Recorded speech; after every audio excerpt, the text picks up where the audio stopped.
আপনি যদি না জানেন জিন কাকে বলে, নফস কাকে বলে, ইনসান কাকে বলে, নাস কাকে বলে, আপনি যদি না জানেন যাকারা কাকে বলে, উনসা কাকে বলে, নেসা কাকে বলে, রিজাল কাকে বলে, রাসূল কাকে বলে, নবী কাকে বলে, ওলি কাকে বলে, আব্দুহু কাকে বলে, ওলি শব্দের অর্থ কি, আব্দুহু শব্দের অর্থ কি, রাসূল শব্দের অর্থ কি, নবী শব্দের অর্থ কি, রিজাল শব্দের অর্থ কি, নেসা শব্দের অর্থ কি, যাকারা শব্দের অর্থ কি, উনসা শব্দের অর্থ কি, আপনি জীবনেও কোনদিন তাল গোল পাবেন না, জানাই নাই। রাসূলকে হয় যিনি রবের তরফ হইতে আগমন হন, তিনি রাসূল। রাসূল শব্দের অর্থ মুক্ত মহাপুরুষ। খান্নাস রূপী শয়তান মুক্ত, ইবলিস মুক্ত, মারদুদ মুক্ত, শয়তান মুক্ত, খাবিশ মুক্ত। যে মহাপুরুষ তিনি হন রাসূল। রাসূল সৃষ্টি হয় না, রাসূল আগমন হয়। রাসূল সৃষ্টি হয় না, রাসূল নির্বাচিত হয়। রাসূল সৃষ্টি নয়, নফস সৃষ্টি, ইনসান সৃষ্টি। নফস মানে প্রাণ, ইনসান মানে মানুষ, মানুষ সৃষ্টি, নফস সৃষ্টি। আল্লাহ এক নফস হইতে সকল নফসকে তৈরি করেছেন। নফস মানে প্রাণ, ইনসান মানে দেহ। ইনসানকে আল্লাহ তৈরি করেছেন নুতফা থেকে, ইনসানকে আল্লাহ তৈরি করেছেন বীর্য থেকে, ইনসানকে আল্লাহ তৈরি করেছেন। কুরআনে আল্লাহ রাব্বুল আলামিন বলেছেন, আমি ইনসানকে তৈরি করেছি খোলা পানি হতে, গন্ধযুক্ত কাদা মাটি হতে। আমি ইনসানকে তৈরি করেছি বীর্য হতে। আমি ইনসানকে তৈরি করেছি লাফানো পানি হতে। যেই পানি লাফায় সেই পানি থেকে ইনসানকে তৈরি করেছি। আল্লাহ তো বলে নাই আমি নফসকে তৈরি করেছি কাদা মাটি থেকে। আল্লাহ তো বলে নাই আমি নফসকে তৈরি করেছি ঘোলা পানি হতে। আল্লাহ তো বলে নাই আমি নফসকে তৈরি করেছি গন্ধযুক্ত কাদা মাটি থেকে। আল্লাহ তো বলে নাই আমি নফসকে তৈরি করেছি পুরা শুকনা ঠনঠনা মাটি থেকে। কখনোই না। পুরা শুকনা ঠনঠনা মাটি থেকে আল্লাহ বাশারকে তৈরি করেছেন। বাশার আর ইনসান এক না, বাশার আর ইনসান এক না, বাশার আর আদম এক না, ইনসানের নফস এক না। নফস মানে প্রাণ, ইনসান মানে দেহ। প্রতিটা এই ইনসান নফস আর দেহের সংমিশ্রণেই থাকে। যখন নফস একটি বিকট আওয়াজে এই ইনসান থেকে আলাদা হয়ে যায়, দেহ থেকে আলাদা হয়ে যায়, তখন এই দেহকে বলা হয় লাশ, মৃত। তাই সূরা ইয়াসিনে আল্লাহ বলেছেন, ইন কানা বিল্লাহ সাইহাতাও ওয়াহিদাতান ফাইযা হুম জামিউল লাদাইনা মুহদারুন। একটি মাত্র বিকট আওয়াজ হবে, সেই বিকট আওয়াজে এই দেহ থেকে প্রাণকে আলাদা করে দেওয়া হবে। কিসে প্রাণ আলাদা হবে? বিকট আওয়াজে। সেই বিকট আওয়াজ কি বজ্রপাতের মতো? না। ঢোল বাইরে তার মতো? না। সেই বিকট আওয়াজ কে শুনবে?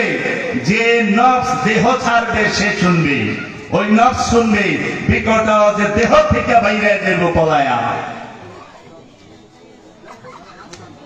এর জন্য আমরা আজকে গোলক ধাঁধার মধ্যে পড়ে আছি। আমি নিজের খবর জানি না, সবার খবর জানি।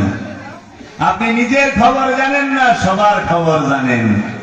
আপনি নিজেই জানেন না ইনসান মানে কি, আপনি নিজেই জানেন না নফস মানে কি, আপনি নিজেই জানেন না শয়তান মানে কি, খান্নাস মানে কি, মারদুদ মানে কি, ইবলিস মানে কি, খবিশ মানে কি।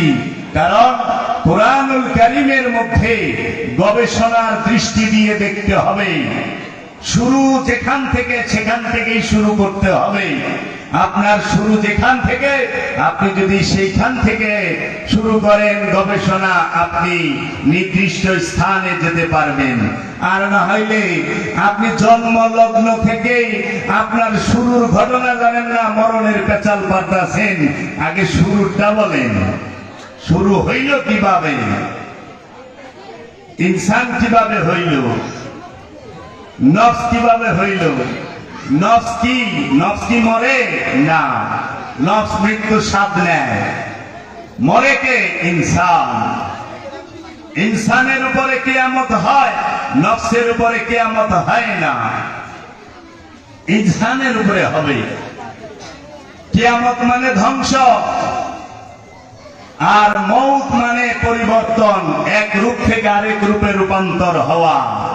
এক রূপ থেকে যখন আরেক রূপে আপনাকে রূপান্তর করবে, তখন আপনার মৃত্যু হবে। মৃত্যুর ধারায় রূপান্তরবাদ, বিবর্তনবাদের এই সিস্টেম চালু, এই নিয়ম চালু, এই ধারা চালু।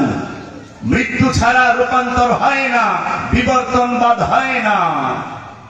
তো রূপান্তরবাদ, বিবর্তনবাদ, পুনর্জন্মবাদ এবং যেটাকে পুনরুত্থান বলা হয়, সেটা কিয়ামতের দ্বারাও হবে এবং মৃত্যুর ধারা, মৌতের দ্বারাও হবে। তাহলে বুঝার বিষয়, মৃত্যু কার জন্য আর কিয়ামত কার জন্য? এখন মৃত্যু কি? জাকারার জন্য। জাকারা বলা হয়েছে নরকে, লিঙ্গের দ্বারা তাদেরকে বলে জাকারা, নর। উনসা মানে নারী। তাহলে পুরুষ কাকে বলে? পুরুষ কি দৈহিক বিষয় না দর্শনগত বিষয়? পুরুষ কি বাহ্যিক রূপ না অন্তর্গত রূপ? রসুল কি দৈহিক না অন্তর্গত? রসুলের মধ্যে, মানুষের মধ্যে পার্থক্য থাকে কোথায়? দেহে। দৈহিক ভাবে যে হাত পা কি কম বেশি থাকে? না। সাধারণ মানুষ আর রসুলের দৈহিক অবয়ব একই রকম, হয়তো স্বাস্থ্যে একটু পরিবর্তন থাকে, পার্থক্য থাকে, রঙে পার্থক্য থাকতে পারে, কিন্তু মূল পার্থক্য কোথায়? রসুলের সাথে আর ইনসানের সাথে।